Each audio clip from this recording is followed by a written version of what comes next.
It's fine. Di na talaga nagigets, no? Sa buhay ba? Ay no, may nag-comment po, kakapanganak lang ni Chad habang si Apple second year college na. Na what if nung 16 pa lang or 17 naging sila, 'di ba? And hindi natin masasabi kasi saan nilang dalawa na 'yun eh, 'di ba? Ano kaya pinag-uusapan ng dalawa outside basketball? Yung totoo nag-click or ganun, 'di ba? Basketball and Roblox, blah blah blah. So tayo na naman po ay nagbabalik mga kaibigan sa panibagong video natin ng Eyot review or nagiging chismisan na ng mga tao. What? And for today's episode natin mga kaibigan, re-review natin si Apple David, okay? Breaking news! Controller ng beer hawak ko. Isang 33 years old na in love sa 18 years old. Tama nga ba yun? Tignan natin mga kaibigan, kaya papanoorin natin to, no? Kaya wag na natin patagalin. Play mo na yung video. Yung You Love You Lose, this Saturday or Sunday, basta weekends yun, huwag kayong mag-alala. Pretadahin na natin to mga kaibigan. Okay, so tara na. So just to give you an context, ipapakita ko lang sa inyo saglit, okay? So itong babae na to, matagal na po yan na courtside reporter. Ang pangalan niyan si Apple David, okay? So courtside reporter na siya simula pa nung 2012 sa pagkakaalala ko. So 2012, that was ilang taon na yun, God. 14 years ago. So, dun siya nagsimula. Tapos, ito yung breaking news, no? Jowa niya tong 18 years old. So, the math is not mathing. 33, tapos 18 years old yung naging jowa niya. So, nung nag-start siya mag-courtside reporter, yung jowa niya ngayon is 4 years old? Oo nga, no? Hindi ako napaisip eh. So dali, magmat tayo ah. So kung nag-start siya noong 2012. Okay, 2012.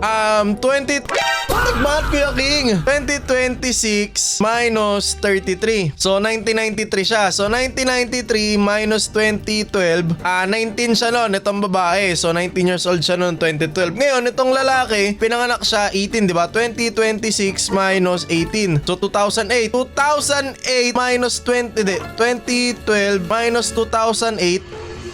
Oh my God, bro. Oo nga, boy. Oo nga. Ba't ako nagmat? Pero basta mamaya na tayo magbigay ng komento. So ito po yung context ng nire-review natin. So panoorin na muna natin tong video na to. Okay, game. Ito yung paliwanag ni Apple David, okay? Apple David on relationship with younger Chad Gamad, Imja Sibiya, blah blah blah blah blah. Basta yun. Panoorin natin. It's fine. Di na talaga nagigets, no? Sa buhay ba? Ay no, may nag-comment po, kakapanganak lang ni Chad habang si Apple second year college na.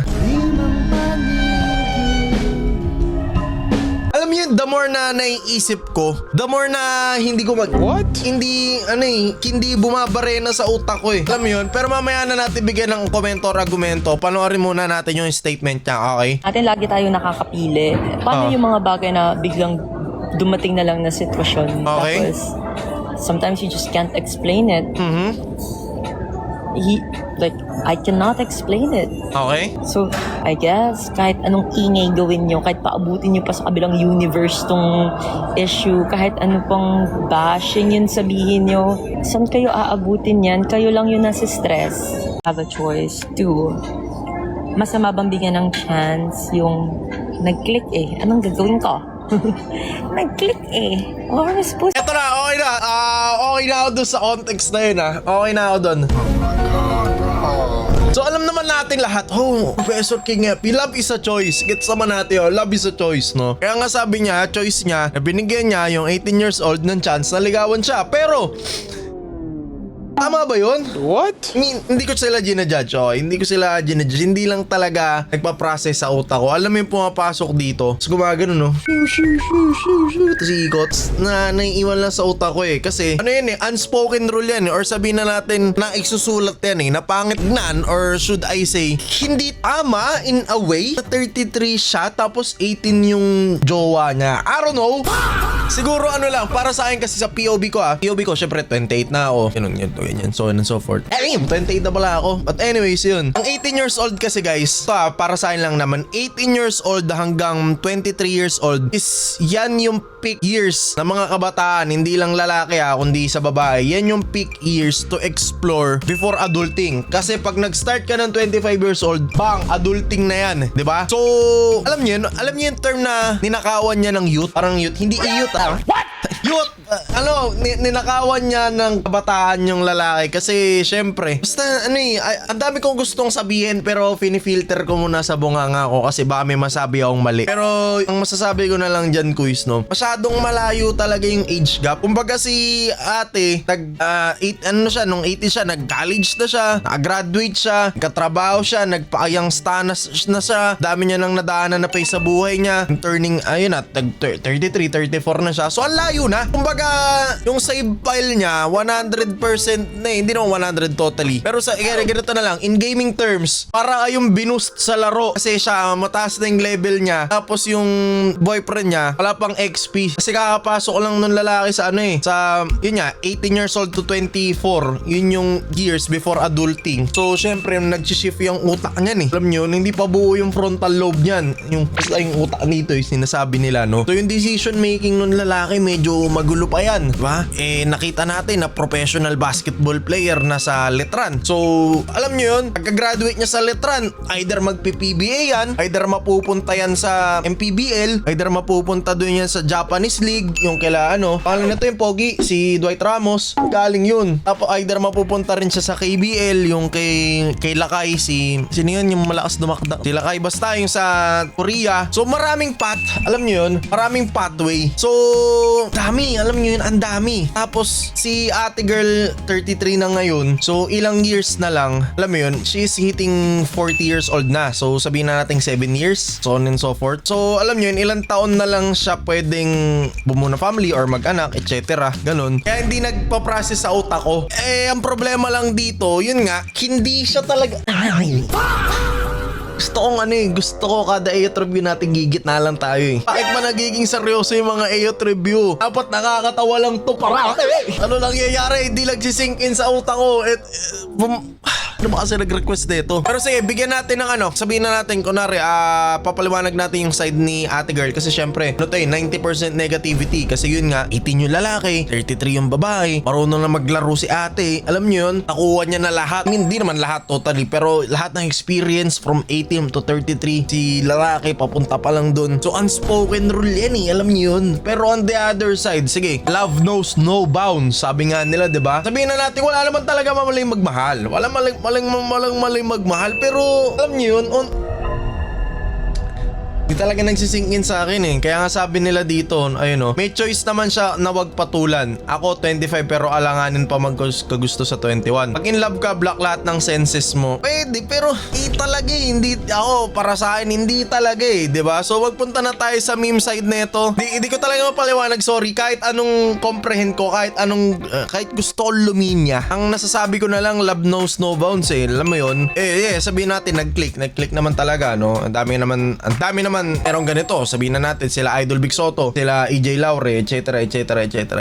Pero hindi natin masasabi na tama, hindi natin masasabi na mali. Mali lang siguro kung pinatulan niya nung below 18 pa. Pero kasi 18 na yung lalaki ngayon. Kaya ang gulo, sobrang alam mo yun, mas magulo pa yata yung magiging opinion mo dito kaysa sa mga nangyayari sa gobyerno. Kaya magpo-focus na lang ako sa memes, mga kaibigan. Pero ako, kung tatanungin niyo ako dito, mali. Yun na lang sasabihin ko, mali. Yun na lang. Pagpatawarin naman na, para sa akin tol, mali. Kasi layo talaga ng age gap tol eh. Alam mo yun, kung isip, tama na King Epit, tama na ang mga opinion mo. Ito, panoorin natin, ito yun.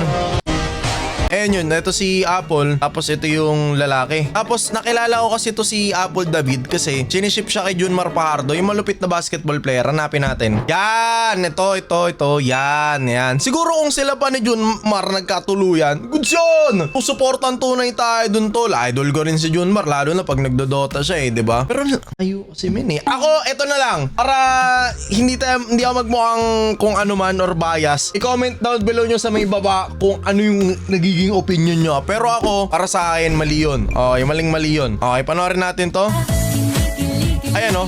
Yan yung siniship kay Junmar, pati yan. Yan yun, no? Apple the Bills. Ko alam kung confirm sa relationship ba talaga. Pero yan yun. Ayan, no? Sila Junmar, si Apple, etc. No? Pero alam nyo ba guys, kung ano yung real reason kung bakit ko nireview tong ganitong sitwasyon, no? Kasi ako, alam ko, aware ako na may mga nanonood sa akin na kabataan na below 16, below 17, below 18. Kapag may nag-approach sa inyo, ano lang naman ilalabas na natin yung sitwasyon nila Apple David. Doon na yan. Tapos na yan doon. Kasi sabi nila 80 naman daw, 'di ba? Pero kapag kayo may nag-approach sa inyo na matanda tapos below 18 kayo, please.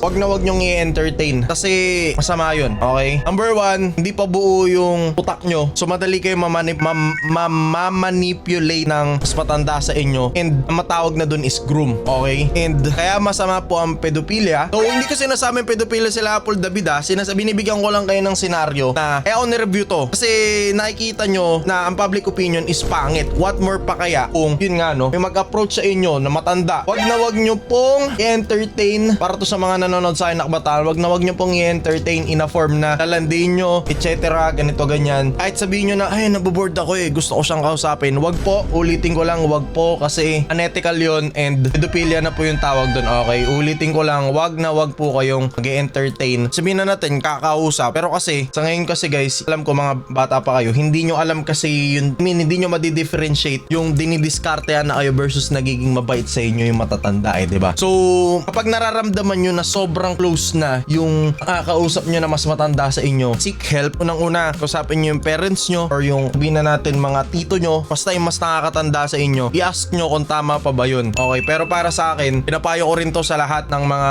nakakasalamuha ko na kabataan, especially, diba, meron ng badminton club, yung iba doon mga bata. May isa doon, kinausap niya ako noon. I mean, kami magkakasama kami noon. May tumawag sa kanya na 25 years old. Tapos siya 16 pa lang. So, pinayuhan namin na wag, do not entertain it kasi pedophilia yun, number 1, and number 2, maling-mali yun. Okay? So, kaya ako po ginawa tong video na to, syempre, para ipakita sa inyo na in any form, public opinion ng tao, mali yun. Just maling-mali naman talaga yung pedophilia, guys, no? And alam nyo yun, mamanipulate kayo kung ano-anong gagawin sa inyo. So, ngayon, nakikita nyo na yung side na public opinion and sana nagmamatter tong video na ginagawa ko, no, na nag-sink in sa inyo na wag, yun na, ulitin ko lang, wag kayong kakausap ng mga mas matatanda sa inyo in a way na alam nyo sa sarili nyo na nilalandi na kayo. Gets nyo? Siguro hindi nyo magigets yung form na nilalandi kayo kasi minsan tinatago nila na magiging madikit lang sila sa inyo. Kaya ang sabi ko sa inyo, seek help. Kapag nararamdaman nyo na parang kakaiba na or iba na, magtanong kayo sa mas nakakatanda sa inyo. Huwag kayong mahihiya na lumapit sa mas nakakatanda sa inyo, no? And para sa akin, weird na magkaroon ka ng ano ba? Kaya lang ginagatar ko lang yung thoughts ko. Pero para sa akin, ulitin ko lang yung sinabi ko, weird nun kung magkakaroon kayo ng tropa, kunwari lalaki kayo. Kahit nga sabihin na natin, in all gender na magkakaroon kayo ng tropa. Tapos yung, lalaki, babae, tropa, ganun. Tapos, kilala nyo lang sila sa laro. Kunwari, nagmo-Mobile Legends kayo. Tapos, okay lang kung close kayo kasi pinag-uusapan nyo yung hobby nyo, same hobby nyo. Pero kung lalayo na yung usapan nyo sa ibang bagay, alam nyo yun, ang bagay, tapos nararamdaman nyo na umu-overbounds na sila sa inyo, cut nyo na agad. Okay? Sabi nga nila, diba, prevention is better. Ano yun? Prevention is better than cure ba yun? Huh? Basta yun, mas magandang i-prevent kaysa, alam nyo yun, magkaratsadahan. Pero yun lang, sana nagme-make sense yung sinasabi ko kasi right now sa US, laganap yung ganitong cases ng mga PDF. Though, ulitin ko lang hindi po PDF si Apple David kasi 18 na yung lalaki, 33 siya. Technically speaking, sa batas, hindi na po pedophilia yun, pero unethical siya tignan. Gets nyo? And kaya nga sabi ko kanina, itapon natin yung sitwasyon nila. Sinasabi ko lang to sa inyo ngayon kasi lumalaganap po yung mga ganong cases at isa rin yan sa dahilan kung bakit nababan yung Roblox sa ibang bansa kasi ang daming ang pedophilia lumalapit sa mga kabataan. Tapos alam nyo yun na yun diba? So I hope nagme-make sense tong AOT review natin kasi yun talaga yung real reason kung bakit ko ginawa to is to give warning sa mga kabataan na kapag may nag-approach sa inyo, ulitin ko lang hindi sila Apple David to, itulak nyo na yan sa malayo yung issue nila Apple David. Nasabi ko lang sa inyo, nakita nyo na yung public opinion na X yung ganitong sitwasyon, wag nyo nang subukan, wag nyo nang itry. And at the same time, kapag may nararamdaman kayo na mali sa mga nakakausap nyo online, seek help, okay? Kasi tulad nga ng sabi namin, ang internet is isang malaking space na kung saan hindi mo makakontrol yung environment. So, prati kayo magsisik ng help sa mas nakakatanda sa inyo kung napapansin na kayo na mali. Alright? So, feeling ko nagme-make sense naman yung pinagsasabi natin. And ulitin ko lang, hindi sila Apple David yan ha. Tulak na natin. Tulak na natin yun. Natapik lang talaga natin to. Tapos rumatsyada tayo kasi dami nag-comment dito na what if nung 16 pa lang or 17 naging sila, 'di ba? And hindi natin masasabi kasi saan nilang dalawa na yun eh, 'di ba? Ayun oh, ano kaya pinag-uusapan ng dalawa outside basketball? Yung totoo, nag-click or ganun, 'di ba? Basketball and Roblox, blah blah blah blah blah blah, etc. etc. Mali siguro kung 17 yung lalaki tas yung babae 33. Pero either way, ayoko na magbigay ng opinion kasi ulitin ko lang, hindi nagmamatter yung opinion ko, hindi nagmamatter yung opinion ng lahat ng tao kasi relasyon na nila yan eh, 'di ba? So, siguro hindi ko alam, tigilan na natin to video na to. Nasabi ko naman na yung gusto kong point dito sa video na to, yung tungkol sa PDF files, no, na ulitin ko lang, mag-ingat po kayo sa internet, always seek help. And tungkol naman dito kay Apple David pati doon sa bagong boyfriend niya, bahala na kayo. Nireview lang namin to kasi uso, pero para sa akin mali. Hindi ko alam kung mali din ba para sa ibang tao. Tingnan natin kung ano yung mga comment nila sa baba, kung mali ba or tama. Pero ingat kita, it's always stay safe. Maraming salamat. O nga pala muli si Kuya King or si King FB. Kaya ako po ginagawang semi-mature yung review natin para may matutunan kayo ng slight kasi yung panahon namin hindi pa uso yung internet ng todo-todo, so walang nag-guide sa amin na pinapanood namin ha. Syempre ginaguide naman kami magulang namin, so alam mo yun, dagdag layer lang ako ng nag-a-advise sa inyo para in case man na na-XP nyo yung ganong enkwentro na sinasabi ko kanina ay maiwasan nyo. Alright, so paalam, ingat kita kids. Peace out. Next ayot review, promise. Hindi na seryoso. Okay, naging seryoso nung kay Bato, naging seryoso nung kay Ping Lacson, hindi si Ping Lacson, yung kay Cayetano. Naging nakakatakot nung dun sa Ermitanyo. Naging seryoso ulit dahil kay Apple. Peace out.